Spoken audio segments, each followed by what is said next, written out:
Saat meninjau pelaksanaan makan bergizi gratis di SD Negeri 238 Palembang, Wakil Menteri Pertanian Sudaryono menegaskan jika saat ini pemerintah terus berupaya memperbaiki mekanisme pelaksanaan MBG agar pelaksanaan makan bergizi gratis di Indonesia menjadi zero defect.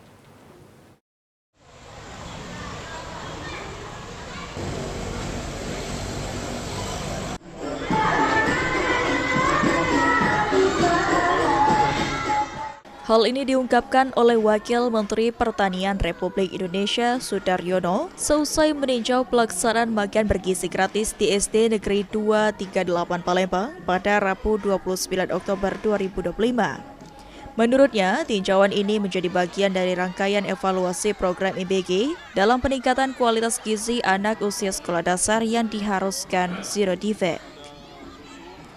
Konsep zero defect atau tanpa cacat dalam setiap tahapan pengelolaan dan distribusi menu MBG bertujuan untuk menjamin mutu keamanan dan kandungan gizi makanan yang dikonsumsi anak-anak di sekolah, sehingga MBG dapat memperbaiki status gizi anak, menurunkan angka stunting, serta menciptakan generasi muda yang lebih sehat dan produktif di masa mendatang.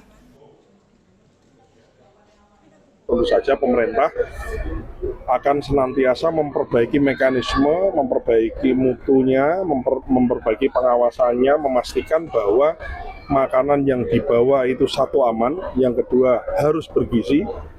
Nah, terkait enak dan tidak enak, ya maunya tuh yang bergizi, aman dan enak gitu. Tapi bukan berarti harus dikasih makan yang enak. Ini kan namanya bukan makan enak gratis, bukan. Ini namanya kan makan bergizi gratis. Jadi yang ditekankan adalah bagaimana kandungan gizinya.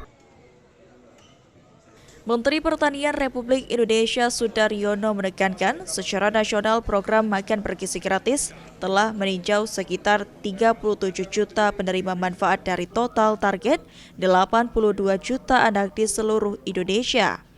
Pemerintah terus memperluas cakupan program ini agar seluruh siswa dapat memperoleh asupan gizi yang cukup untuk menunjang tumbuh kembang dan prestasi belajar. Muhammad Aidil, PAL TV.